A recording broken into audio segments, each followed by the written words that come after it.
Hello students, ज्वाला classes में आप सभी का स्वागत है। आज हम स्टार्ट कर रहे हैं एनसीईआरटी कक्षा 8th, जिसमें अपना पहला अध्याय है और उसका नाम है परिमेय संख्याएं। परिमेय संख्याओं को चलो स्टार्ट करते हैं। तो यहाँ परिमेय संख्याओं को बताने से पहले मैं कुछ अन्य संख्याओं के बारे में बताता हूँ, तो उन्हें देखो। सबसे पहले मैं बात कर रहा हूँ प्राकृत संख्याओं की। प्राकृत संख्याओं में कौन कौन से आते हो देखो। जो प्राकृत संख्याएं हैं वह 1, 2, 3, 4 इस प्रकार से अनंत तक चलती है। पहले हमारे पास संख्या कौन सी प्राकृत संख्या, इसमें 1, 2, 3, 4, 5, 6 इस प्रकार से चलने वाली जो संख्या होती है अनंत की ओर, उसे अपन बोलते हैं प्राकृत संख्या। दूसरे नंबर पे हमारे पास जो संख्या आती है वो है पूर्ण संख्या। पूर्ण संख्या, पूर्ण संख्या में क्या होती है, जब हम प्राकृत संख्याओं में जीरो शामिल कर देते हैं, मिला देते हैं, तो जो संख्या प्राप्त होगी वह पूर्ण संख्या होगी। देखो 0, 1, 2, 3, 4, 5 इस प्रकार से ये जो संख्याएं हमें प्राप्त हुई है ये कौन सी कहलाएगी, पूर्ण संख्या कहलाएगी। तीसरे नंबर पे आती पूर्णांक संख्याएं। पूर्णांक संख्या, पूर्णांक संख्या में कौन कौन सी संख्या आएगी देखो एक बार। 0, 1, 2, 3, 4 इस प्रकार से अनंत की ओर, और इधर की ओर चले -1, -2, -3, -4, -5 इस प्रकार से अनंत की ओर ये वाली। तो ये सारी की सारी क्या है हमारे पास पूर्णांक है। इनमें क्या है, 0 से लेके इधर तक तो जो हमारे पास संख्याएं हैं वो कौन सी संख्या है हमारे पास, पूर्ण संख्या है। पूर्ण संख्या 0 से अनंत की ओर ये पूर्ण संख्या आ गई। हम क्या कर रहे हैं, पूर्ण संख्याओं में प्राकृत संख्याओं का ऋणात्मक भाग शामिल कर रहे हैं। पूर्ण संख्याओं में प्राकृत संख्या का ऋणात्मक भाग जब शामिल कर दिया जाता है तो जो संख्या प्राप्त होगी वो कौन सी हो जाएगी हमारे पास, पूर्णांक संख्या हो जाएगी। अब ध्यान दें यहाँ पे पूर्णांक संख्याओं में जो 1 से लेके अनंत की ओर ये है, इनको अपन बोलते हैं धनात्मक पूर्णांक। ये कौन से पूर्णांक है हमारे पास, धनात्मक पूर्णांक है, ठीक है। और माइनस के इधर की ओर ये जो पूर्णांक है इनको अपन बोलते हैं ऋणात्मक पूर्णांक। ऋणात्मक पूर्णांक ये हमारे पास कौन से पूर्णांक है, ऋणात्मक पूर्णांक। और जो 0 है ये 0 न तो धनात्मक पूर्णांक है और न ही ऋणात्मक पूर्णांक है, ठीक है। अब आगे हम बात करते हैं परिमेय संख्याओं की। परिमेय संख्या क्या होती है देखो। परिमेय संख्या, परिमेय संख्या वह संख्याएं जिनको अपन P/Q के रूप में लिख सकते हैं, वह सभी क्या कहलाती है, परिमेय संख्या। लेकिन यहाँ पर एक शर्त होती है क्या, कि जो Q है, Q 0 नहीं होना चाहिए। Q नॉट इक्वल टू 0, तब हमें जो भी P/Q का रूप प्राप्त होगा वह सारे के सारे क्या होंगी, परिमेय संख्याएं होगी। तो यहाँ हम बात करते हैं कि P/Q के रूप में कौन कौन सी संख्या हो सकती है। उदाहरण के रूप में देखो इधर, जैसे मैं बात करूँ 1/5 P/Q के रूप में हम लिख सकते हैं 2/3, 7/2, 5/3 इस प्रकार से। ये सारी की सारी क्या है हमारे पास, परिमेय संख्याएं हैं। ध्यान दें, जो ये हम संख्या लिख रहे हैं ये पूर्णांक होंगे। यहाँ पर P और Q क्या होंगे, P और Q क्या होंगे, बिलोंग्स टू क्या, पूर्णांक होंगे। P और Q क्या होंगे हमारे पास, पूर्णांक होंगे, ठीक है। तो ध्यान दें, अब इसके बाद में अगर पूर्णांकों में माइनस वाली संख्या लेके बनाऊं तो जैसे माइनस का 1/5 हो गया, माइनस का 2/3, माइनस का 7/2, माइनस का 5/3 इस प्रकार से ये भी क्या है हमारे पास, परिमेय संख्याएं हैं। अब मैं बात करूं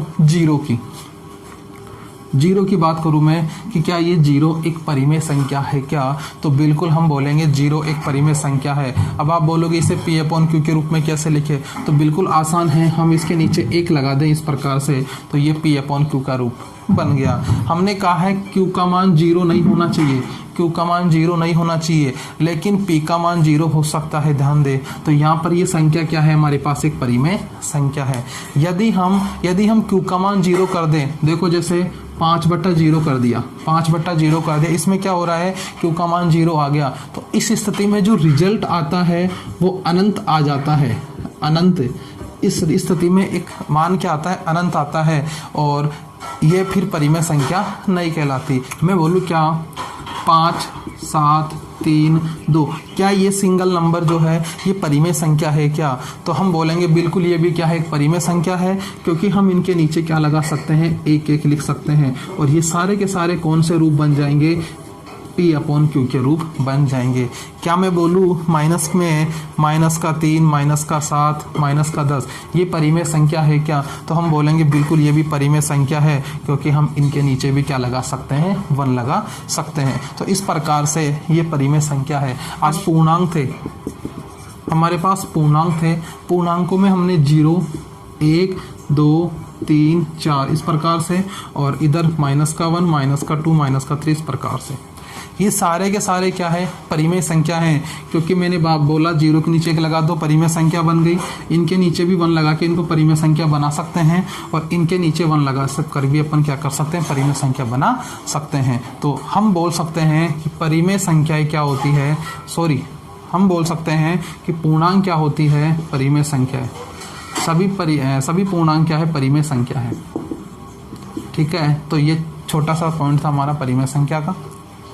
अब हम बात करते हैं परिमेय संख्याओं के गुणधर्म की, और परिमेय संख्याओं के लिए जो पहला गुणधर्म है हमारा, फर्स्ट वाला गुणधर्म, वह क्या है, संवृत गुणधर्म। संवृत गुणधर्म, ठीक है, संवृत गुणधर्म। संवृत गुणधर्म हम योग के लिए देखेंगे, योग। संवृत गुणधर्म हम व्यवकलन के लिए देखेंगे, और यानी घटाव के लिए। संवृत गुणधर्म हम गुणन के लिए देखेंगे, और संवृत गुणधर्म हम भाग के लिए देखेंगे। यानी इस गुणधर्म को हम योग, व्यवकलन, गुणन और भाग के अंतर्गत देखने वाले हैं। जैसे हम 2 प्राकृत संख्याओं की बात करते हैं कि 2 प्राकृत संख्याएं 5 + 2, इनको जोड़ेंगे तो 7 प्राप्त होगा। 5 और 2 को जोड़ेंगे तो 7 प्राप्त होगा। ये 7 क्या है, एक प्राकृत संख्या है। 2 प्राकृत संख्याओं को जोड़ने पर एक जो संख्या प्राप्त हुई वो प्राकृत संख्या है। इसी प्रकार से यदि मैं 2 पूर्ण संख्याओं को जोड़ूं, पूर्ण संख्याओं में 0 शामिल होता है, पता है, प्राकृत संख्याओं के अतिरिक्त। तो हम जैसे 0 + 3 ऐड कर लें तो हमारे पास 3 प्राप्त हुआ। ये भी क्या है, 3 एक पूर्ण संख्या है। तो हम बोलेंगे कि 2 प्राकृत संख्याओं का योग एक प्राकृत संख्या है, 2 पूर्ण संख्याओं का योग एक पूर्ण संख्या है। इसी प्रकार 2 पूर्णांकों का योग भी क्या होगा, एक पूर्णांक प्राप्त होगा। इसी प्रकार से हम परिमेय संख्याओं के अंतर्गत भी देखते हैं कि क्या 2 परिमेय संख्याओं का योग परिमेय संख्या प्राप्त होता है क्या। तो देखो यहाँ पे योग के लिए जो उदाहरण की बात कर रहा हूँ वो देखो। जैसे मैं बात करूँ 1/2 + 3/2, इन दोनों को जोड़ के देखते हैं क्या परिमेय संख्या प्राप्त होती है क्या। तो 2 और 2 का जो लघुत्तम आएगा वो 2 आएगा। 2 का भाग लगाया 2 में एक बार, 1 को फिर ऊपर वाली संख्या से गुणा किया तो 1, प्लस 2 का भाग लगाया 2 में एक बार, 1 को फिर 3 से गुणा करेंगे तो 3, यानी 3 और 1 क्या हो गया, 4/2। अगर काटते हैं अपन तो ऊपर 2 आता है, जिसके नीचे मैं 1 लिख सकता हूँ। ये P/Q का रूप आया है क्या। तो हम बोलेंगे क्या कि 2 परिमेय संख्याओं का योग एक परिमेय संख्या प्राप्त हुआ। एक और उदाहरण ले लेते हैं, जैसे मैं बात करूं 7/5 + 3/2, ठीक है। इन दोनों को जोड़ के देखते हैं तो देखो 5 और 2 का लघुत्तम कितना आएगा, 10 आएगा। 5 का भाग लगाएंगे लघुत्तम वाली संख्या में तो कितना आएगा, 2 को फिर मैं किससे गुणा करूँगा, 7 से, 7 दूनी 14, प्लस 2 का भाग लगाएंगे इसमें 5 को ऊपर वाली संख्या से गुणा, 5 तिया 15, यानी हमारे पास यहाँ पे 14 और 15 का योग आता है 29/10। ये भी क्या है, एक परिमेय संख्या प्राप्त हुई। तो हम बोलेंगे क्या यहाँ पे योग के लिए क्या बोलना, देखो कि परिमेय संख्या योग के अंतर्गत संवृत गुणधर्म का पालन करती है। परिमेय संख्या योग के अंतर्गत संवृत गुणधर्म का पालन करती है। तो ये योग के लिए था। अब हम बात करते हैं व्यवकलन की। व्यवकलन को समझने के लिए मैं प्राकृत संख्याओं को लेके बताता हूँ उदाहरण के रूप में। जैसे 5 में से हम घटा रहे हैं 3, ये प्राकृत संख्या है, ये भी प्राकृत संख्या है। इन दोनों का घटाव क्या प्राप्त होगा, 2 प्राप्त होगा। 2 प्राकृत संख्याओं का घटाव क्या प्राप्त हो रहा है, हमें एक प्राकृत संख्या प्राप्त हो रही है, ठीक है। इसी प्रकार 2 पूर्णांक ले लो, -5 और -3। अगर इनका तुम अंतर करते हो, पूर्णांक है दोनों के दोनों, 2 पूर्णांकों का अंतर देखते हैं क्या आता है, तो -5 माइनस क्या हो जाएगा, प्लस, और ये 3, यानी हमारे पास -5 और 3 का रिजल्ट कितना आएगा, -2 आएगा। यहाँ प्राप्त संख्या पूर्णांक है, दो पूर्णांकों का अंतर एक पूर्णांक प्राप्त हो रहा है। इसी प्रकार हम चेक करेंगे अब परिमेय संख्याओं के लिए कि परिमेय संख्याओं में क्या होता है। तो हम परिमेय संख्याओं की बात करें, उदाहरण के रूप में 7/3, ठीक है, घटाना है 3/2, ठीक है। इसको घटा के देखते हैं तो यहाँ पे 3 और 2 का जो लघुत्तम आएगा वो 6 आएगा। 3 का भाग लगाएंगे 6 में 2 बार, 2 को गुणा करेंगे 7 से, कितना आएगा 7 दूनी 14, माइनस 2 का भाग लगाया 6 में 3 बार, 3 को 3 से गुणा किया तो 9, यानी हमारे पास जो रिजल्ट आएगा 14 में से 9 गए तो कितने बचेंगे 5, नीचे कितना आ गया 6। कि दो परिमेय संख्याओं का जब अंतर करते हैं तो प्राप्त संख्या भी क्या है, एक परिमेय संख्या है, ठीक है। इसी प्रकार हम और उदाहरण भी ले सकते हैं। तो यहाँ पर हमारा कथन क्या होगा, परिमेय संख्या व्यवकलन के अंतर्गत संवृत गुणधर्म का पालन करती है। इधर क्या था, परिमेय संख्या योग के अंतर्गत संवृत गुणधर्म का पालन करती है। इधर क्या कथन आएगा, परिमेय संख्याएं व्यवकलन के अंतर्गत संवृत नियम का गुणधर्म का पालन करती है। तो ये घटाव के लिए था। अब हम बात करते हैं गुणा के लिए, गुणन के लिए। गुणन के लिए देखो, जैसे प्राकृत संख्याओं को लेकर देख लो कि 2 गुणा 5, 2 प्राकृत संख्या है, इनका गुणा कितना आएगा 10। ये 2 प्राकृत संख्या को गुणा एक प्राकृत संख्या है, 2 पूर्णांक ले लो, माइनस का 2 और माइनस का 5, पूर्णांक पूर्णांक यानी कितना हो जाएगा ये 5 दूना 10 और माइनस माइनस प्लस। 2 पूर्णांकों का गुणा भी क्या हुआ, एक पूर्णांक है, पूर्णांक में देख लो 10 आता है, धनात्मक पूर्णांक का। इसी प्रकार हम परिमेय संख्याओं के लिए देखें तो 2 परिमेय संख्याओं ले लो, 2 परिमेय संख्या है 10/7 आ गई, गुणा करो इसको 2/3 से, ये भी परिमेय संख्या, यही परिमेय, ये ऋणात्मक परिमेय संख्या ले ली मैंने और ये धनात्मक ले ली। तो 10 को 2 से करोगे तो 10 दूना 20, ठीक है, माइनस का चिन्ह आ जाएगा ये, और 7 तिया 21, इस प्रकार से। और उदाहरण ले सकते हो 3/7 इंटू 2/5, 3 दूना कितना हो जाएगा 6, 7 पंजो 35, यानी 2 परिमेय संख्याओं का गुणा भी क्या प्राप्त होगा, एक परिमेय संख्या प्राप्त होता है। तो हम वापस से इसके लिए कथन क्या बोलेंगे, परिमेय संख्याएं गुणन के अंतर्गत भी संवृत गुणधर्म का पालन करती है। अब हम बात करते हैं किसकी, भाग के लिए। भाग के लिए क्या परिमेय संख्या है संवृत गुणधर्म का पालन करती है क्या। तो देखो इसके लिए उदाहरण के लिए हमारे पास कोई संख्या है 5/2, ठीक है, इसमें मैं क्या कर रहा हूँ, भाग लगा रहा हूँ 3/5 का। कोई परिमेय संख्या है उसमें परिमेय संख्या का क्या लगा रहा हूँ, भाग लगा रहा हूँ। तो 5/2 इसको हम इस प्रकार लिखेंगे 5/2 बटा 3/5। इसका मतलब भी यही है जो यहाँ लिखा हुआ है कि 5/2 में भाग लगाना है 3/5 का, 5/2 में भाग लगाना 3/5 का। तो इसको अब हल कैसे करेंगे, ऊपर वाली जो भिन्न है उसको इसी प्रकार लिख देंगे और नीचे वाली भिन्न को पलट देंगे, यानी 5/3, और बीच में क्या आ जाएगा, इन दोनों के गुणा का चिन्ह आ जाएगा। ऊपर वाली भिन्न सेम रखनी है, गुणा का चिन्ह लगाना है, नीचे वाली को पलट देना, ये इस प्रकार से आ गया। इसका रिजल्ट क्या आएगा, 5 को 5 से करेंगे तो 25, 2 को 3 से करेंगे तो 6। या एक परिमेय संख्या में दूसरी परिमेय संख्या का भाग दिया तो क्या रिजल्ट आया, एक परिमेय संख्या आया। इसी प्रकार से आप बहुत सारे उदाहरण ले सकते हो। लेकिन अब मैं बात करूं क्या, और देखो जैसे 8/3 है, इसमें मैं भाग लगा रहा हूँ किसका, 0 का। इसमें क्या लगा रहा हूँ, भाग में 0 का भाग लगा रहा हूँ। तो देखो क्या होता है, 8/3 भाग 0, इसी प्रकार लिखूंगा इसको। जब हम इस प्रकार का लिख देते हैं, जब नीचे 0 आ जाता है तो मान हमेशा क्या आता है, अनंत आता है, मैं पहले बता चुका, ठीक है। ये मान क्या आ जाएगा, अनंत। यानी यहाँ पर जब हम 8/3 में एक परिमेय संख्या में 0 का भाग लगा रहे हैं तो हमें परिमेय संख्या प्राप्त नहीं हो रही। बाकी जितने और उदाहरण लोगे तो हमें परिमेय संख्या प्राप्त होगी, लेकिन इस केस में हमें अनंत प्राप्त होता है। तो ये जो भाग है वो क्या है, इस गुण का पालन नहीं करेगा। तो हम बोलेंगे परिमेय संख्याएं भाग के अंतर्गत संवृत गुणधर्म का पालन नहीं करेगी, बाकी सब क्या करते हैं, ये पालन करते हैं। तो इनका जो कथन है वो मैं लिख देता हूं एक साथ। क्या हो जाएगा, इसके लिए क्या होगा,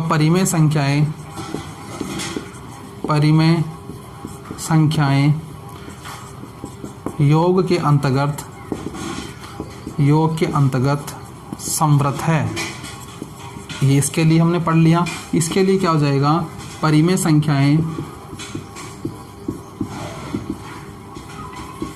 संख्याएं व्यवकलन के अंतर्गत समव्रत है। इसी प्रकार गुणन के लिए लिखेंगे परिमेय संख्याएं गुणन के अंतर्गत समव्रत है। और इसीलिए हम इसके लिए लिख देंगे क्या, कि परिमेय संख्याएं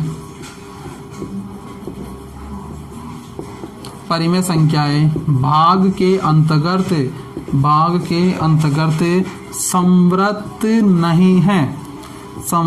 नहीं है। ये हम पढ़ चुके हैं। तो ये पहला हमारा क्या था, गुणधर्म था।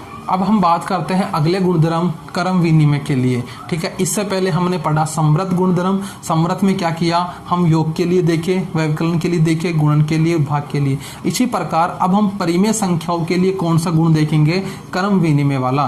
तो इसमें देखो क्या करते हैं अपन, क्रम विनिमय का मतलब होता है क्रम का उल्टा करना। ठीक है, क्रम का विनिमय करना, जो भी संख्या है उनको बदल देना। तो योग के लिए देखो, सबसे पहले योग के लिए हम क्या कर रहे हैं, परिमेय संख्या ले रहे हैं। एक परिमेय संख्या मैंने ले ली 5/3 को, इसमें मैं जोड़ रहा हूँ 7/3 को। ठीक है, इसको 5/3 में 7/3 जोड़ रहा हूँ। या फिर क्या कर दूं, मैं इसको उल्टा जोड़ लूँ, यानी 7/3 में क्या कर दूं, मैं 5/3 जोड़ दूं। तो जो रिजल्ट आएगा वो देखते हैं क्या बराबर आता है क्या। अच्छा, इधर की बात करें तो 3 और 3 लघुत्तम 3 आ गया। ठीक है, 3 का भाग लगाया 3 में 1 को गुणा किया 5 से तो 5, प्लस 3 का भाग लगाया 3 में एक बार, 1 को 7 से गुणा किया 7, यानी 5 और 7 कितना हो जाएगा, 12/3। इधर वाला रिजल्ट 12/3 आया। अब हम इधर चेक करते हैं, लघुत्तम 3 का भाग लगाया 3 में एक बार, 1 को 7 से गुणा किया 7, प्लस 3 का भाग लगाया 3 में एक बार, 1 को 5 से गुणा किया 5। 7 और 5 कितना होता है, 12/3। यानी क्रम बदलने से पहले और क्रम बदलने के बाद दोनों का मान क्या आएगा, बराबर आएगा। यानी हम बोलेंगे क्या, कि दो परिमेय संख्याएं क्या करती है, योग के अंतर्गत क्रम विनिमय नियम का पालन करती है। कि दो संख्याएं हमारे पास a+b या फिर b+a कर दो, तो जो रिजल्ट आएगा वो दोनों क्या आएगा, बराबर आएगा। ये हमारा क्रम विनिमय योग के अंतर्गत हुआ। अब हम बात करते हैं व्यवकलन के अंदर कि व्यवकलन में क्या होता है। उदाहरण देखो, जैसे 11/5। ठीक है, 11/5 में से क्या करना, गठाना है। हम गठा रहे हैं कोई भी 3/5। 11/5 एक परिमेय संख्या है, उसमें से 3/5 गठा रहे हैं। या फिर हमने क्या पढ़ा, इसका उल्टा, उसका उल्टा का मतलब है 3/5 में से क्या गठा लो, अब की बार 11/5 गठा लो। अगर दोनों बराबर आ रहे हैं तो हम बोल देंगे क्या, कि ये नियम का पालन करेगा। ठीक है, तो अब देखो इधर लघुत्तम कितना आएगा, 5 भाग लगाया एक बार, 1 को 11 से गुणा किया 11, माइनस 5 का भाग लगाया इसमें, तो 1 को गुणा किया 3 से 3, इस प्रकार से 11 में से 3 गया तो हमारा रिजल्ट आता है 8/5। इधर से रिजल्ट हमें 8/5 प्राप्त हुआ। इधर वाला चेक करते हैं कि क्या आता है, लघुत्तम आ गया 5 का भाग लगाया 5 में एक बार, 1 को 3 से गुणा किया 3, माइनस 5 का भाग लगाया 5 में 1 को 11 से गुणा किया। यानी हमारे पास यहाँ पे जो रिजल्ट आ रहा है वो देखो, 3 है, प्लस का माइनस का क्या है 11, प्लस माइनस क्या होगा, घटेगा, और बड़ी वाली संख्या का चिन्ह आ जाएगा। तो ये बड़ी वाली संख्या का चिन्ह और रिजल्ट कितना आएगा, 8/5। इधर तो प्लस का 8/5 आ रहा था, इधर माइनस का 8/5 आ रहा है। यानी ये दोनों क्या होंगे, बराबर नहीं होंगे। दोनों क्या है, बराबर नहीं है। तो इसके लिए हम बोलेंगे कि दो संख्याओं का अंतर, उनको बदलने के बाद जो अंतर होता है उसके बराबर नहीं होता, इस प्रकार से। ठीक है, तो व्यवकलन के लिए a-b = b-a होता है। अब हम बात करते हैं किसकी, गुणन की। गुणन के लिए मैं उदाहरण लेता हूं, देखो कि दो परिमेय संख्याओं का गुणन करो, कोई भी ले लो परिमेय संख्या। 5/2 को गुणा कर रहा हूं मैं 11/3 से। ठीक है, बराबर की उधर क्या लिखेंगे अपन को, पलट के, यानी 11/3 पहले गुणा 5/2 बाद में। देखो क्या रिजल्ट आता है, 5 को 11 से करेंगे तो 55, नीचे 3 दूना 6 बराबर 11 5 55, 3 दूना 6। यानी दो परिमेय संख्याओं का गुणन, ठीक है, उनको बदलने पर प्राप्त गुणन के बराबर होता है। तो यहाँ हम बोलेंगे गुणन के लिए क्या हो जाएगा, परिमेय संख्या ही क्या हो जाएगी, क्रम विनिमय के नियम का पालन करेगी। ठीक है, बदलने पर कोई फर्क नहीं पड़ेगा यहाँ पे, यानी एक को गुणा करो b से या b को गुणा करो a से, बराबर रिजल्ट प्राप्त हो जाएगा। ठीक है, अब हम बात करते हैं आगे, अब हम बात करते हैं भाग के लिए। भाग के लिए क्या होगा, देखो उदाहरण बताता हूँ मैं। 12/5 में भाग लगाओ किसका, 3/5 का लगा दो, या फिर हम क्या करें, इस 3/5 में भाग लगा दे किसका, 12/5 का। क्रम का विनिमय करना है, पहले तो 12/5 में 3/5 का भाग लगा लिए, फिर इसके बाद 3/5 में 12/5 का भाग लगा लिए। अगर ये बराबर आ जाते हैं तो नियम का पालन करेंगे, गुणधर्म का पालन करेंगे, अन्यथा नहीं करेंगे। तो अब हम इसको हल करते हैं। तो मैं क्या बोला था, ये भी ऐसे कैसी गुणा लगाना, इसको पलट देना है, यानी 5/3। इसी प्रकार इधर क्या लिखेंगे, ये सेम भी ना जाएगी, गुणा लगाना है 5/12। 12 पंजे 60, 5 तिया 15 बराबर 5 तिया 15, 12 पंजे 60। देखो क्या ये दोनों बराबर आ रहे हैं, ये दोनों परिमेय संख्याएं बराबर नहीं आ रही। तो हम बोलेंगे क्या, a भाग b बराबर b भाग a बराबर नहीं होते। अब देखो यहाँ पे परिमेय संख्याएं योग के अंतर्गत क्या है, क्रम विनिमय नियम का पालन कर रही है। परिमेय संख्याएं व्यवकलन के अंतर्गत क्रम विनिमय का पालन नहीं कर रही। ठीक है, तीसरी बात, परिमेय संख्याएं गुणन के अंतर्गत क्या है, क्रम विनिमय है, और परिमेय संख्याएं भाग के अंतर्गत क्रम विनिमय नहीं होती। तो ये हमें याद रखना है।